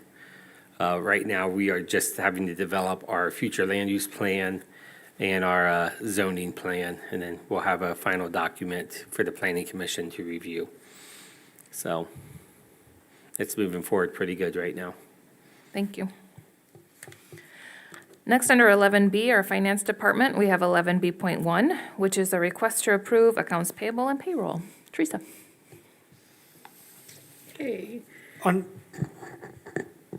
On the accounts payable list, last time and this time. I'm sorry to interrupt, Mike. Can we get a motion and then we'll be able to ask questions and discuss? So we'll have Teresa do the report and then we'll be able to get into the question. Thank you. Okay, we have accounts payable in the amount of $678,544.69. Payroll in the amount of $74,225.23, for a total of $752,769.92. I make a motion to approve. Support. We do have a motion with support on the floor. Now we can have some discussion. Thanks, Mike. On the list of vendors that you're paying, last time and this time, there's quite a few duplicate names on there. For example, is Consumer Energy. I understand that they're for utilities and electric. Can we get a breakdown of what properties all these individuals, that's a lot of different ones. The Charter was another one, there were several charters. Is that just all accounts in one building or two or multiple addresses? It's multiple addresses and locations with consumers. We have, trying to think how many were on that list, like 80-some accounts for consumers, but that's streetlights, that's park stuff. We can, I'm sure on the bills it differentiates for you. If we could just get some kind of clarity on some of those. It doesn't have to all be at once, but if we can work toward. Yeah, so Mike, no problem. Often the council member has questions. We'll meet with you one-on-one and kind of show you that whole list. There are, I believe, 80-plus accounts that we have, for consumers alone. And so we have no problem, sitting down with you and showing those bills that come in. Peter, not to put you on the spot, but I keep an eye on it. yeah, the Peter keeps his eye on these bills as well. Only thing I would say is maybe I don't know if you can actually tag the description differently, because I see multiple checks if it's just paying different accounts, and if it's like one account, like I know when we get our consumers, it's like, we have 3 bills. They One building report. has 2 bills on its own. The consumers requires you pay them with separate checks. No, you can pay it under one. yeah, we Oh, the county These are- can't. These are just EFT payments, so they come out automatically, but we enter them as a check number in our system. So we're not really writing checks. These, on this part of the list, are EFT payments. The ones on the back are the actual checks that get mailed out. It depends on what your software can do. I don't know what it can do for that reporting, but I get confused on my own account, so don't worry. Every time it's like, which one? Is this 480 volt or is this 240? I don't know. But We will have to play with the reports, with the descriptions. We just try to, for the ease of getting the report that we print out prints everything except the description. So this just makes it easier with, copying and pasting it down and not having to look up each bill. each bill. But I will look into that and see if we can enter things different and get another report printed out. I guess I would have to ask why it's important. I mean, there's city properties that we have consumer bills for, so I don't understand what the importance of separating it is. But just kind of get an idea of probably like what buildings are taking what as far as consumption. That'd be the only thing, but I guess if you want to look at it further, yeah, you can come in and talk with Joel and Tracy and sit down with them and go over this, and you'll be able to see what's what. But yeah, if they could do a description or an account name, I know, but it depends on how your report runs. I don't know your software, so. Yeah, it all depends on, how we enter it. What we normally do for our invoice description is just the month, the last 4 digits of the account number. We don't put the addresses on because then we have to type those all out. We just use the account number, then we reference another sheet that we have all of the 80-some so that we make sure we've got them right, that they're coded in the right departments, so. It's just how we enter it for the ease of entering it and not writing books with each invoice. Might come in and see us. Yeah, I was gonna say. Yeah. That, or Joel, I'm also thinking of the energy spreadsheet that we do that would Yeah. list all of those What- things. That would be probably easier We than, can send that out to council. yeah, Our energy spreadsheet just tracks how much energy we use by each location. by each location. So it goes to the correct departments and we understand how. It's, they're and run. it's really just for us to see, look, how energy efficient we are or not. Can you clarify what West Michigan baseball franchising? Yeah, so that is the firm we use to purchase concession stand items for the Regent Theater. And the description next to it says Regent Concessions. Dippin' Dots specifically. Like specifically Dipping Dots, which we sell there, is what Parker said. Mike, did you get the, I see you're looking at a printout from the packet, it looks like. Joel handed out a new one that has descriptions all on it.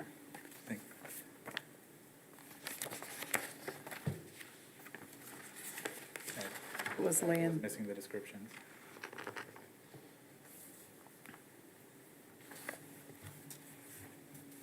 Is there any further discussion, council? We do have a motion with support on the floor. Do you have anything else, Mike? No, but for the descriptions that I've got for consumers is utility electric. yes, that is true. I Utility was- electric, yes, utility electric, so. Yeah. My question was to clarify, again, was, are we paying your home electric bill, or which ones that's really what I wanna know. Yeah. So if you're able to meet with staff, then they can show you all that information. And Tracy mentioned she'll see if they can do anything with reporting to just get some further It's just when you clarification. get it on a Friday late, and then meeting with staff won't happen on Monday when we're trying to get our lives back up and going Yep. until this time. So if we can clarify it on the sheets, then late at night when I'm studying this stuff, we can look it up and approve it without a problem. Awesome. Thank you. You're willing to look into that, Tracy? Absolutely. Okay, thank you. All those in favor, please signify by saying aye. Aye. Opposed, say no.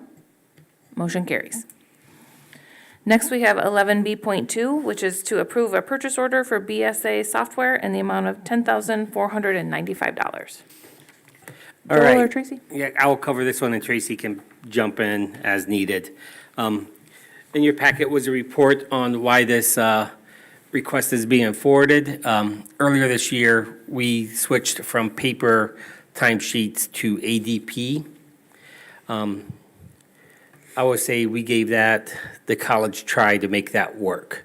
As I stipulated in my report, while the user end with staff on doing timesheet submittals, vacation requests, PTO requests was easy and useful, the back end administration of that was not for our staff. Our finance department specifically spent countless hours doing countless journal entries to make the ADP software line up with our BS&A. I told them probably in September, when they're ready to walk away from this, we'll have to go talk to council. You'll recall with ADP, it's just a per payroll fee, so there's no upfront cost to get that system up and going. We just pay that per payroll fee. With BS&A, we do have to buy the software to do the employee timesheet program. It is a $10,495 software purchase. However, it is only $1,100 annual fee that we pay after that. So for a 2-year program through BS&A timesheets, it's going to be about $12,695 while staying with ADP. It's going to cost us $18,000. So by year 2, we're saving $6,000, and then moving on, we're saving $8,000 a year if we make this change. So it is a cost savings, over the course. Tracy, did I miss anything? I don't think so. I mean, that pretty much covers it. It's been frustrating just on the side of, you know, we thought as big of a company as they are, that they would, it would be more, you know, simplified in that the timesheet program doesn't connect with the payroll program as directly as one might expect. And it has just been an absolute nightmare. The implementation wasn't the greatest. The customer service has been like 72-hour turnarounds, and with the $1,100 that we're gonna pay annually for BS&A, their customer service, they always call us back within 5-10 minutes. I don't think I've had to wait a half an hour ever for them to return a call. So I think that they're just not municipal government, local government type supportive ADP, I'm talking, where, you know, going back with, and the only other thing that I would add would be that when we went with BS&A's payroll before, they only had that in the time card system. With this one, they also now, like just recently, have an employee self-service like portal. It's not as cool as ADP or anything like that, but it still does the same basic functions, and then everything ties together with the payroll and HR program that we currently have. So I'm kind of sad that it didn't work out. I was pretty excited about all the features and stuff they had, but the features that they said we would get aren't working, and they're not helping us fix them, even after however many months it's been, 6-7 months, and it's just been frustrating. So I feel bad that we're having to do that, but I think in the long run, it's going to be much better for us to go back to the BS&A program.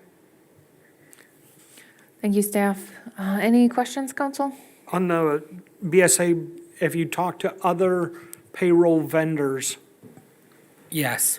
When we first looked into ADP, we had conversations and sat through a webinar with Paycom. So we looked at ADP and Paycom, which are the two leading ones. BS&A is a Michigan-based software company designed for municipalities. They do our assessing. They do all of our finance, is what I'm going to call it. Yep, the whole package. They provide code enforcement software if you ever wanted to go down that pathway. So they are out of Bath, Michigan, which I believe is like northeast of Lansing. We are very familiar with them on a first-name basis, as is most Michigan municipalities. And so, to us, you know, this is just the correct, you know, step forward and the way we should go. Other question? Go ahead, Teresa. Is this going to complicate doing your W-2s or anything like that? Is that going to make more work that way? Because I know you So I already think the got your W-2s are rigid. going to be an absolute nightmare with ADP. Oh, So okay. it's going to be a nightmare if we can get, after talking with BS&A, they're scheduled out for, you know, implementation and scheduling and things like that. It probably won't be till April, possibly July. They like to do the clean quarters. So it might be a hot minute before they actually get to doing our conversion.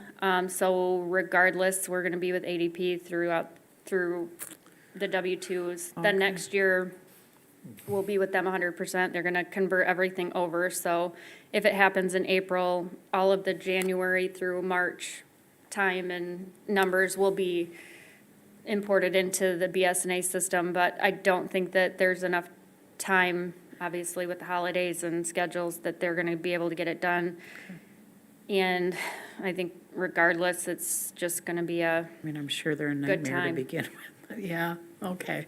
Joel, is this a deal that just needs to move forward, or can you look into possibly paychecks? No. This is, staff's recommendation is that we go with BS&A, or we terminate our relationship right now with ADP, which is fully within my rights as the city manager, and we just go back to paper time cards, which Okay. is a direction the working staff, so my reports, do not want to go. They really enjoy being able to do their submittals online instead of filling out time cards by paper. And Joel, I do believe that Carol and I, when we were looking into all of the other, we did look into paychecks as well. Okay. I would have to go back through my folders and emails to make sure, but I'm pretty sure that we contacted 3 or 4 different other companies like that and got quotes from them. So I can look into that, but I believe we've already done that. Okay, I do have family that is a VP of paychecks, and I talked to her this afternoon. They deal with mid to small companies. ADP is great with large companies. There's a big difference there, but if, Yeah, my So recommendation just with. real the- quick, right away, that statement is a conflict. Right off the bat, that you have a family member.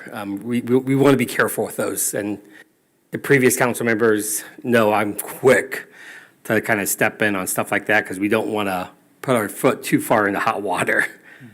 So I appreciate that we have connections and we have personal relationships that can inform decisions. well, and unfortunately, I also have a cousin that works at BSA, so, with that, then caution be to you, sir. You may abstain then because vote Oh, time. absolutely. The one thing that I was just gonna add is that with the nightmare that it's been and that they can't figure out how to produce a report for me to do the journal entries that I can just, import over, the easiest thing is to just go back to BS&A with what we had, where we're not paying a service to do any of that, so that, the journal entries happen seamlessly and, the programs talk to each other. Yeah, that was my question. Since it's BS&A and BS&A, you're just going to be able to just import directly, not have to manually enter. It's literally a wizard you walk through and then it Yeah, prints the that's what reports I figured. out. It's a time savings issue for me, is if we go something else and it doesn't have a good integrated path and we're spending all our time doing general journal entries, it's It not really takes worth me the money. almost a day to do the journal entry that I have to do because the reports and they Either have like way- a 3-part entry, debits and credits are Well, either way, I'm saying 2-part. right now, even, you're getting a thing to enter it in, but this would be integrated where it could actually import it in and you just approving it. And that's what I'm looking at, is a time savings and efficiency savings. That if we're gonna at some point choose to not be BS&A in the general accounting, then I we'd think have to that look at same something headache is else. gonna be at any of those Do the companies. same, Yeah, exactly. the integration is a good part of it, and if it's not a cost more over the time, I don't see a big issue with it. We tried it, it didn't work, it's costing us a lot of time, you a lot of time, and staff a lot of time, and time It really is. that you could be spending doing other tasks. Thanks, Peter. Any other questions of staff regarding this request? No? Could I get a motion, please? I make a motion, we accept that purchase order. I second. It has been moved and supported. Is there any further discussion, council? Nothing? No? Okay, all those in favor, please signify by saying aye. Aye. Opposed, say no. Motion carries. Next, we have 11C, which is our police department. Under 11C.1, we're going to look to approve a purchase order for Progressive Microtechnology, Inc. in the amount of $5,944. Staff? Sure. Earlier this year during the budget process, the police department put money aside and city council approved the budget for them to do a evidence barroom scanner. This will help them better inventory and keep track of evidence in the evidence room. This is the firm they would like to go with. They will be also purchasing a computer stand, and I think, mouse and keyboard also to manage that as well. It's recommended that you approve this. This is a budgeted item. Thank you, staff. Are there any questions for council? Is this a city purchase for the police department, or is this out of their budget? Okay, Out so, of their budget. yeah, it's a budget item, but the police department is the city. They don't have their own budget. It's a city budget general fund. So it is in their department fund, but they're not a separate entity. The Allegan City Police Department is a city department. Correct. Yeah. Any other questions? Peter? No? Okay. All right, if there's no further questions, could I get a motion to approve the purchase order, please? So move. Could I get a support? Support. I'm not sure who got that She was quicker movement over than me. there. Okay. It has been moved and supported. Counselor, is there any further questions? Any discussion? Okay, seeing none, all those in favor, please signify by saying aye. Aye. Aye, opposed, say no. Motion carries. Next, under 11E, Public Works, we have 11E.1, which is to approve a purchase order for AXMAN Inc. and the amount of $32,000. Staff? Sure, so we have some trees that we need to remove and some stumps that need to be grind down. We went out for bids, we had one bid that came in, they came in at $32,000 from AXMAN. It's a total of 12 trees that are gonna be removed and stumps grinded through various locations throughout the city.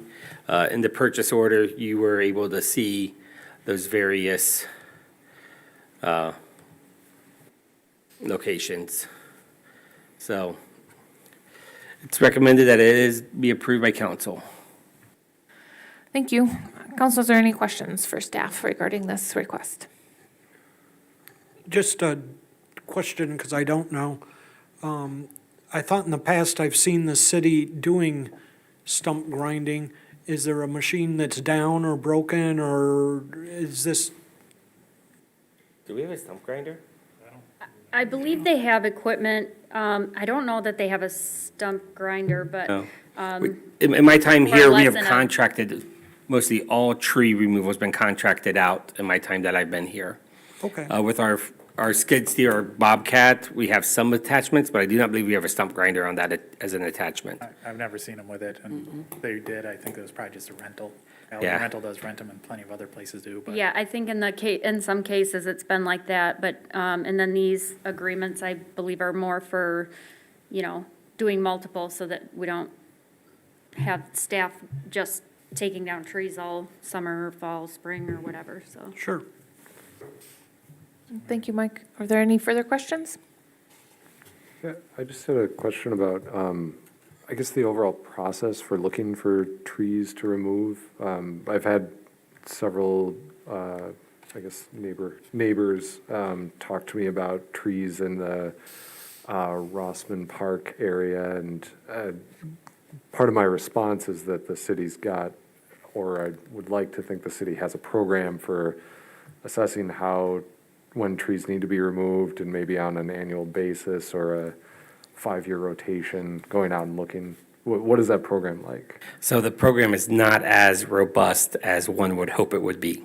Okay, We identify trees through our daily operations that are dead, dying, or they're diseased. We evaluate them at that kind of a level. And, typically it's in areas where we are already doing some kind of work, or it's areas where a resident has called us multiple times and said, that street tree is dead, and if it falls over on my porch, I am not gonna be very happy with you guys. So it's a complaint-based driven system again. We have talked about contracting out with an arborist that would just do an evaluation of the entire city. And we've actually talked with the Conservation District as part of our master plan development. We had a sidetracked conversation with them. Is that something they'd be willing to donate time to us, or, for a small fee, go around and identify? Because, we are a tree city, so we don't want to be too aggressive of just, clear cutting trees everywhere, because I think it's a community value of ours. At the same time, if the tree is dead or dying or poses a safety, threat to pedestrians walking down the street, we don't want branches just falling on people as they're walking down the street either. yeah, So the process for you, Dave, really is, we've identified it or someone's complained about it. And then we get a list long enough, and then we go out and take care of it. but it sounds like we're looking at coming up with a more, There's been discussions if we could come up with a more robust kind of Yeah. plan. okay. When you say Rossman Park, are you talking about the actual park or the neighborhood around the park? The park itself, so there's a lot of trees there that are growing too densely together, and some are being overgrown by other trees, Yeah, and the so they crowns start are to die. And there was a large limb that fell, I think, a year ago in an area that, it was right by the labyrinth, in an area Oh. that could stand waiting for the bus, and it's like one of those branches from an oak tree, Yeah. you know, it's huge. But yeah, eventually those are gonna have to be culled to some degree to help the ones that are gonna live be more robust, and so we avoid falling trees in that area. But yeah, I was just curious, because we've got so many trees in the city, even in our parks, but along our roads too, if we have a more formal plan for kind of assessing those on some sort of cycle.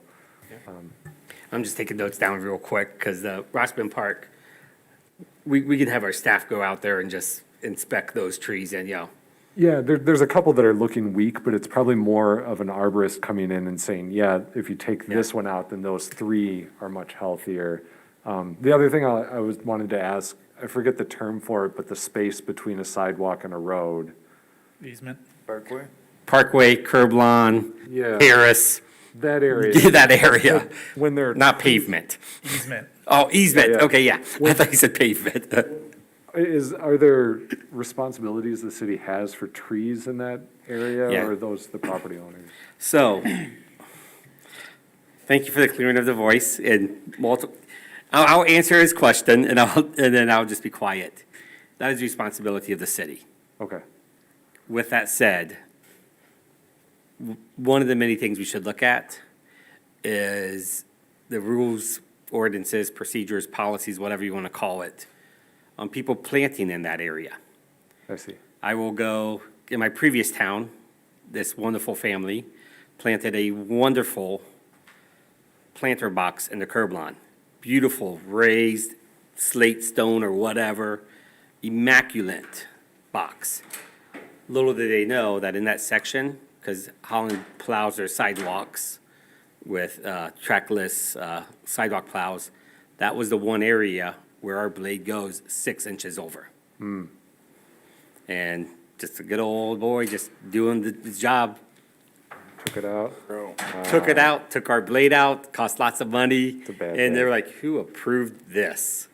Yeah, too bad, but, and now we have, here at Allegan in our town, we've had someone who's planted some stuff. We've worked with MDOT to remove some of the stuff because it's on the state trunk line. But there is a ongoing discussion of why were they allowed to do any of that work? Sure. Because there's lots of trees, lots of plantings in that area. And now I'm just going to be quiet. Hey, don't go after my flower boxes next to the trunk line. I wasn't gonna say anything. Well, I know the rule that you gotta be 1 foot from the sidewalk though for a fence. That's a straight rule anyways. That's why you don't put anything next to the sidewalk. But the whole easement area, you can go on and back and forth on who's responsible for it. Because if I wanna be really mean, I could just be like, I don't have to mow that grass. That's the city's problem. And go, not my problem. I don't mind beautification and the tree planting. If that area is the city's, we should maintain it. Rossman Park does need the trees trimmed and the branches trimmed because they have a lot of branch drop up there. And I know the neighbors up there pick up a lot of them because it just gets flooded with them because they're just older trees that just need to be arbored. So I think that's something for the parks and the public spaces to look at, Teresa. Trees? Okay. so Well, are another there any reason I asked questions? was just on my walk down here, there's a dead tree that it was in the curb lawn, but now it's fallen over the sidewalk on Marshall Street. So I wasn't sure if that's something that you guys would then take care of, or, Is that at 401 Marshall? I think I saw that on their list. no, it's in front of Adam's house. So for all of council, you are authorized, you're empowered. Typically, you need to talk to me before talking to a department head. Oh, yeah. But if there's a tree issue and you notice an issue, you can use See-Click-Fix. Please use See-Click-Fix to report it. Or you're empowered and it's okay, I grant you permission. You can also just text or email Doug Codsman and say just give him the general area where you see the branch. And Sure. And if he doesn't take care of it, you can let me know then. But you don't have to go through me for those kind of Okay. simple requests. First, I wanted to understand if that was really city's problem or if it Yeah. was the homeowner, but okay. And I appreciate that, thank Not a you. huge tree, but it's there, yeah. Yeah. It is city's problem also when those trees tear up the sidewalk. Keep in mind when they're planted between the road and the sidewalk. Sure. That one wasn't tearing anything up, it was just rotting and dying, so, but it's over the sidewalk now. All right, more tree discussion, Teresa. Don't get me started. Okay, so if we could get back to 11E.1, is there any further questions regarding the purchase order for Only AXMAN? thing is I saw we only had one bidder, correct? We put out for multiple bids, but nobody else came in except for AXMAN, right? Correct. Yeah. So, Okay. If there's no further questions, could I get a motion to approve, please? So move. second it. It has been moved and supported. If there's no further discussion, all those in favor, please signify by saying aye. Aye. Aye. Opposed, say no. Motion carries. Next, we have 11F, City Manager and City Clerk. 11F.1, we have a request to adopt Resolution 21.27 to approve additional service credit purchases through MERS program. Joel or Tracy? I can handle this one. Thank you. So we need to purchase 3 months' worth of service credits for Brian McFadden, a sergeant at the Allegan Police Department. He worked part-time for the city from 1995 to 1997, when he was hired in full-time in 1997. The city has a history of buying service credits for part-time police officers who are promoted to full-time. We did this for Jay Gibson, who's currently our police chief. I do not know why the city did not go through this process when they did it for Jay back in the early 2000s, but they didn't, and we are here now tonight. It's my recommendation that council adopt this resolution authorizing this purchase. Thank you, Joel. Council, is there any questions for Joel regarding this resolution? So this is from 97. He has been retired since then? No, he's not Oh, retired. He's not He retired wo- quite In yet. 1995, he was hired as a part-time employee, as a police officer. From 1995 to 1997, he worked part-time. Okay. In 1997, he was hired full-time. It Okay, is estimated, in talking with Brian, looking at his past work schedule for those 2 years, that it would have averaged to about 3 months of full-time work over that 2-year period. And So when that's is how we it- came up with the 3-month. Sorry, Joel. Sorry. When is his actual retirement date? January 3rd is his So actual he's just getting retire- ready to He's getting ready retire. to retire. okay. And just taking care of loose ends at this moment, it seems like. Oh, I thought you And- retired already. And this amount goes to him, or how does it by? This amount goes to MERS, so the Michigan Employee Retirement Systems, I believe it is. Thank you, Parker. It goes to MERS. We have an agreement with MERS. That's where our defined benefit pension program is. Right now, we're down to 11 employees that pull off that or are in that program. We closed that program in the most recent police negotiations. All new hires have to be defined contribution like all city employees. So you will no longer have a pension kind of program through the city of Allegan. Any other questions, council? Okay, seeing none, could I get a motion to adopt resolution 21.27? I make a motion to approve. It has been moved and supported. There's no further discussion. All those in favor, please signify by saying aye. Aye. Aye. Opposed, say no. Motion carries. Next, we have 11F.2, which is a request to adopt Resolution 21.28 to establish authorized signatories for the MERS contracts and service credit purchase approvals. All right, since council just adopted 21.27, authorizing the sale or the purchase of service credits, you now need to authorize the finance director or city manager to sign that document. And these are both required documents for MERS. Thank you, staff. Is there any questions, council? And MERS is not, you're not using them anymore? This is just clearing up?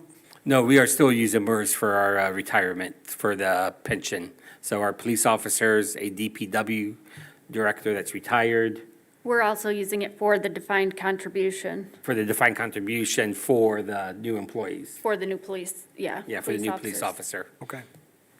They won't be part of John Hancock. No. Any further questions, council? Seeing none, could I get a motion to adopt Resolution 21.28? So moved. Second. It has been moved and supported. Is there any further discussion? Seeing none, all those in favor, please signify by saying aye. Aye. Opposed, say no. Motion carries. Next up, we have 11F point, are we going to move to point 4? You still got one more. There we go, okay. 11F.3, which is a request to approve a purchase order for AECOM in the amount of $360,000. And if you'll all remember, this was brought up at our last council meeting to be expecting this. Yeah. So this is a very large purchase order. AECOM is going to be the engineer that does a full engineering plan to remove the dam, fill in the mill pond, remove the powerhouse that you see in the back of that picture there, as well as do 30% engineering for the river channel design and riverfront park. Earlier this year, we were informed by the EPA that we've been awarded a $360,000 grant. So it's fully funded by the EPA. So that is, in my opinion, really good news that we're able to move forward without the city having to contribute any money to this project yet. So far, the DNR through Mark Mills has stepped up, and now the EPA has stepped up. At the end of this project, which is expected to be 18 months if you're able to go through the scope of work that AECOM submitted, we will have, more or less construction-ready documents to remove the dam, the mill pond, and the powerhouse, and a 30% design on the river channel and the riverfront park. Council, you created a subcommittee, a blue ribbon committee, I forget the exact term we used back then. I have put them at bay for the past 2 years for COVID, and really nothing to talk about, until we got to this point. That committee is going to start up, in January, and there will be the citizen committee that works with AECOM through this process. Thank you, Joel. Any questions, council? Any updates on funding this when we finally get a plan on the actual removal, NCR and EPA? No serious updates or significant updates. I will remind council and the community, the resolution that was adopted by that previous council is they are in favor of removing the dam if we can come up with an agreed design and if we can find a way to pay for it. Those are two big ifs. The first is we got to do the design, and then we'll know what it costs, and then we can start negotiation with the parties that The have to pay for it. PRPs? Correct. You guys are all on I believe you're all on the right page of this story, so we're still in the first chapter. Thank you. Any other questions for staff? No? Okay, seeing none, could I get a motion, please, to approve the purchase order for AECOM? So moved. Support. It has been moved and supported. If there's no further discussion, all those in favor, please signify by saying aye. Aye. Aye. Opposed, say no. Motion carries. Next, we have 11F.4. This was our amendment to the agenda, and this is to adopt Resolution 21.29 for an IFE for Advanced Architectural Products, LLC. Staff? Very quickly, I believe at the August 9th City Council meeting, council adopted a resolution to grant an IFT, Industrial Facility Tax Exemption Credit to Advanced Architectural Products. However, we've been informed by the state of Michigan that the resolution we submitted left out some key statements that have to be on the resolution. So this resolution that Michaela passed out and was in front of your spot this evening includes the correct language. So we have to re-adopt that with this current council and resubmit this tomorrow to the state of Michigan so they can move forward with their paperwork processing. Thank you, Joel. Any questions, council? Okay, seeing none, could I get a motion to adopt Resolution 21.29? Support. It has been moved and supported. Any further discussion? Seeing none, all those in favor, please signify by saying aye. Aye. Opposed, say no. Motion carries. Next, under agenda item number 12 is board appointments. 12.8.1, we have an appointment of Steve Tibbetts to the Downtown Development Authority with a term set to expire on December 31st. Mr. Tibbetts had submitted an application to the city for that seat, and I had made the recommendation to appoint him to the DDA. So if there are any questions at all, you can ask myself or staff. Seeing none, could I get a motion to approve the appointment, please? So moved. Support. It has been moved and supported. All those in favor, please signify by saying aye. Aye. Aye. Opposed, say no. Motion carries. And next, we're at agenda item number 13, which is the communications from city manager, council, and mayor. Joel, did you have anything for us tonight? Just a reminder, I will be leaving this Wednesday, and I won't be back till December 12th. So if you need to get a hold of me, please contact Tracy Stahl first, and she'll be able to contact me in Poland. I'll have my phone, I have international service, so we'll be reachable, but, feel free to go through Tracy first, and if she can't handle it, she will reach out to me. Okay, and Michaela will be manning the council meeting then? Okay. Oh, you'll be back I'll on the be back. 13th. Yeah, I come back You will the be back. 12th. Yes, I'll be ready for the 13th, but Parker and Michaela will be putting the packet Put it in together the packet together, without me. okay. Wonderful, well, safe travels to you, Joel. Anything else from staff, Parker, Michaela? No, okay. Anything from council tonight? Mike, did you have anything tonight? No, for the end, I guess I'll just ask, I haven't heard much about Festive Fridays, what's planned, where are we at, what's going on? Yeah, so Festive Fridays will go on as normal. The first Friday is the parade, and then it'll culminate at Mahan Park with visits with Santa. The second Friday is Art Hop, organized by the Allegan Area Arts Council.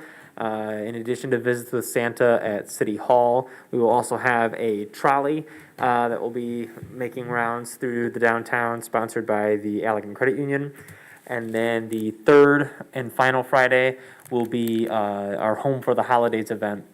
So it'll have a focus on dining and drinking in downtown Allegan, in addition to visits with Santa, the trolley, and then each Friday will, of course, focus on extended shopping hours from 5 to 8. So. Okay, are we advertising that somewhere other than, Yes. Yep, we've got it online on our Downtown Allegan website, online on our social media pages, and then it'll also be included in print advertising in the Allegan County News in the coming weeks. okay? Yep. Anything else, Mike?